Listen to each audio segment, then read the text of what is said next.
तो आदेश कर रहे हैं, खुद भजन करो और दूसरों को भजन करने की प्रेरणा दो। अगर हमारा कोई रिश्तेदार है, नातेदार है, मित्र है, प्रियजन है, हमारे पास बैठता है, तो हमें प्रार्थना करनी चाहिए मृदु शब्दों से। यदि आप नाम जप करते हैं तो बहुत आपका मंगल होगा, और 1-2 माला बढ़ाइए। नहीं करते हैं तो प्रारंभ कर दीजिए। पूज्य भाई जी महाराज, एक संत उनके पास जैसे जाते थे तो यही कहते थे, हमारे पास आए हो तो हमें कुछ दक्षिणा दो। आदेश कीजिए, क्या दक्षिणा दें? आप नाम जप करते हो? नहीं, नाम जप तो नहीं करते, तो ये दक्षिणा दो कि आज से आप 5 माला नाम जप करोगे। लाखों लोगों को भजन में लगा दिया, लाखों लोगों को। ऐसे ही आप अपने सुहृद जनों को, मित्र जनों को, रिश्तेदार नातेदार जनों को नाम में यदि लगा दोगे तो आपने परम मंगल कर दिया, और उसका परम लाभ आपको मिलेगा। जैसे आपकी प्रेरणा से 5 लोग नाम में जप में लगे तो आपके ऊपर विशेष हरि की कृपा होगी, क्योंकि 5 के जीवन उद्धार की बात आपने की, तो आपका जीवन अपने आप मुक्त हो जाएगा माया प्रपंच से। ये रहस्य है। आप दूसरों को सुख देने की भावना करें तो आपको कभी दुख नहीं मिलेगा, पर हम अपने सुखी होने के लिए दूसरों को दुख देते हैं, इसलिए कभी सुखी नहीं हो पाते। कलेर दोष निधे राजन अस्ति हे को महान गुण, कीर्तना देव कृष्णस्य मुक्त बंधा परम ब्रजेत। इस कलिकाल का बड़ा अवगुणी स्वभाव है। अगर आप गुरुजनों की आज्ञा में नहीं हैं, शास्त्र का स्वाध्याय नहीं किए, शास्त्र के वचन आपके कानों में नहीं पड़े, तो आपके आचरण बहुत ही आसुरी प्रवृत्ति की तरफ ये आकर्षित करके भ्रष्ट करेगा। कलयुग का स्वभाव है। इसमें प्रिय वस्तु होती है व्यभिचार, इसके स्वभाव का। प्रिय वस्तु होती है नशा करना, भांग, शराब, ड्रग्स आदि जो भी नशा करना, व्यभिचार करना और जुआ खेलना। कई तरह से जुआ खेलना होता है। दूसरों के धन का अपहरण करना और दूसरों को दुख पहुंचाना, हिंसा करना, ये इसका स्वभाव है। इसका स्वभाव है। जैसे कालिया नाग ने भगवान से कहा था कि प्रभु मुझे दोष मत देना कि मैंने आप पर प्रहार किया, क्योंकि मेरा स्वभाव आपने ही बनाया है। बहुत वर्षों के बाद भी बदला लेने का स्वभाव मेरा होता है, और वो आपके द्वारा ही रचा गया है। इसलिए आप नाराज मत होना कि मैंने आपको बांधा अपने नागपाश में, आप पर प्रहार किया। तो ये कलयुग का स्वभाव है। अगर आप भगवद आश्रित नहीं हैं तो शराब पीना आपको बुरा नहीं लगेगा। देखो, सब कोई जानता है। जब हम यहां से बोलते हैं तो कोई कह सकता है कि ये निषेध क्यों कर रहे हैं, लेकिन आप अपने हृदय में बैठ करके थोड़ा विचार कीजिए, क्या ये आपका स्वास्थ्य बढ़ा देगा? कितने ऐसे हमारे सामने आए हैं जिनके लीवर खराब हो गए, जिनका जीवन खत्म हो गया, उनके परिवार के जन भी हैं। हितदाम में जब दिया कि बहुत शराब पी, अब तो डॉक्टर ने कहा अब मरने, और कुछ दिनों में पधार गए। देखो, क्या आपका स्वास्थ्य इसमें अच्छा रहेगा? नहीं। क्या आपको समाज में से सम्मान मिलेगा? नहीं। नालियों में इधर उधर बेहोश होकर के गिर पड़ते हैं, शरीर की सामर्थ्य नहीं रहती। तो इससे क्या परमार्थ बनता है? नहीं। इससे क्या धन की प्राप्ति होती? नहीं। जब कोई भी लाभ नहीं मिलता, केवल प्रमाद और केवल हानि है, तो आप सोचो आप ठगे जा रहे हो कि नहीं ठगे जा रहे हो। व्यर्थ में आप ऐसे आचरण करते हो जिससे आपके जो पुत्र हैं, परिवार के जन हैं, वो आपसे असंतुष्ट रहते हैं। अगर कहीं वो आपका अनुगमन कर लें तो वो भी पतन के मार्ग में चले गए। किसी भी असत क्रिया से कभी शांति नहीं। प्यारे समझो, ये कलयुग का स्वभाव है। यदि आप प्रभु का आश्रय नहीं लिए, सत शास्त्रों का स्वाध्याय या श्रवण नहीं करते, तो आपको शराब पीने में हिचक नहीं होगी, क्योंकि स्वभाव है कलयुग का। मांस खाने में हिचक नहीं होगी, व्यभिचार करने में हिचक नहीं होगी, चोरी करने में हिचक नहीं होगी, हिंसा करने में हिचक नहीं होगी, जुआ खेलने में हिचक नहीं। ये उसका स्वभाव है और उसका प्रभाव है कि आपकी एक भी नहीं चलेगी, वो अपने प्रभाव से आपको बलात् रौंद देगा।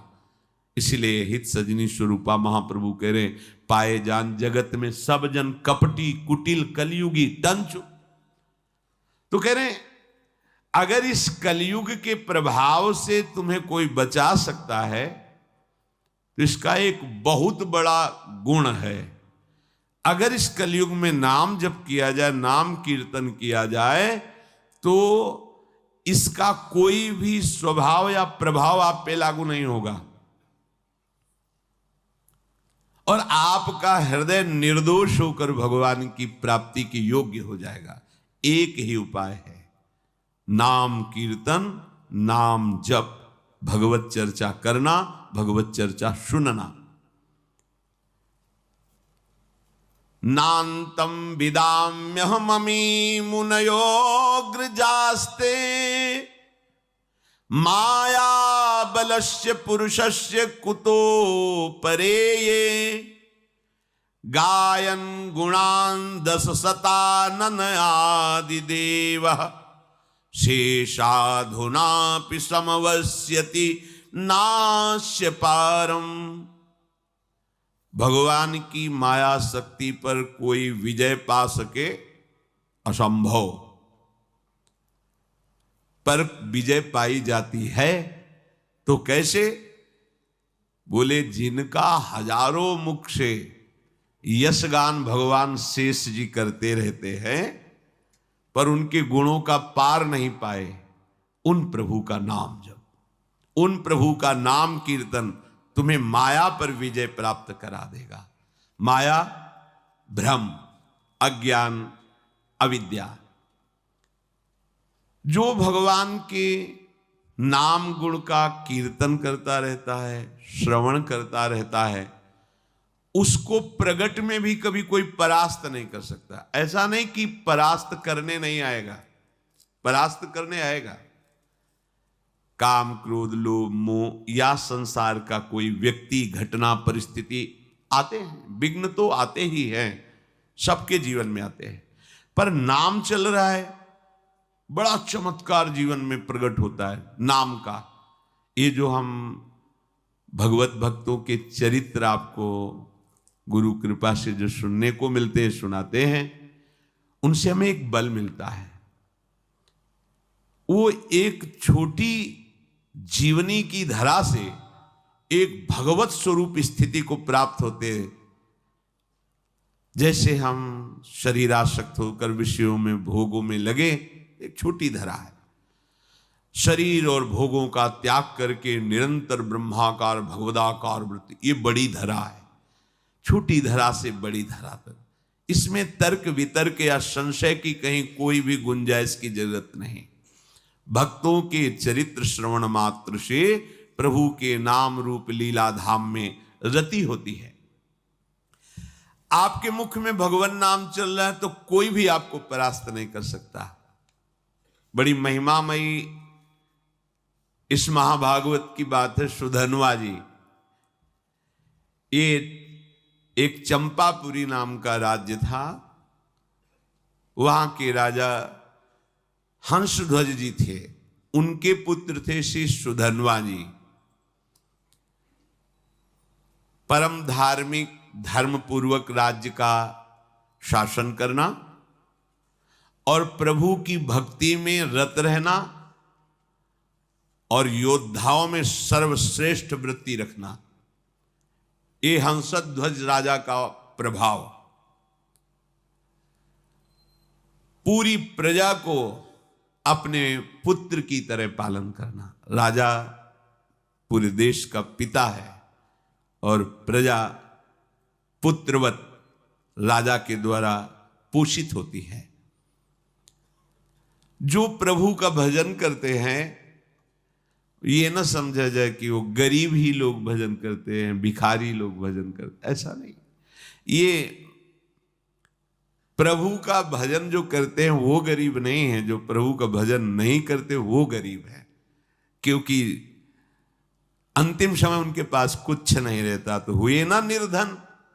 और जो भजन करते हैं वो माला माल होकर के यहां से जाते, परम धन राधा नाम, खूब जमा है राधा नाम, अब उनको आनंद ही आनंद प्राप्त होगा। तो ये उस समय की बात है जब महाराज युधिष्ठिर अश्वमेध यज्ञ कर रहे थे, तो प्रद्युम्न, सात्यकी आदि असंख्यों महारथी योद्धा द्वारिका से सहयोग के लिए आए हुए थे। घोड़ा छोड़ा जाता है, जिस राज्य से घोड़ा जाता है तो घोड़े का पूजन करके नमस्कार कर लिया तो मतलब वो राजाधीन है, और अगर घोड़े को पकड़ लिया तो मतलब युद्ध होगा, तब आगे बढ़ा जाएगा। जे ही गुप्तचरों ने हंसध्वज राजा को समाचार दिया कि महाराज युधिष्ठिर का अश्वमेध यज्ञ का घोड़ा आपकी राज्य सीमा में प्रवेश कर चुका है, उनको बहुत आनंद हुआ। अहो भाग्य, जिनकी हम आराधना कर रहे थे भगवान जरूर दर्शन देंगे, क्योंकि ये पांडवजन महाभागवत हैं और इनको जरा भी कोई कष्ट देना चाहे तो भगवान व्याकुल होकर उपस्थित हो जाते हैं। गुप्तचरों से पूछा कि क्या भगवान श्री कृष्ण भी हैं?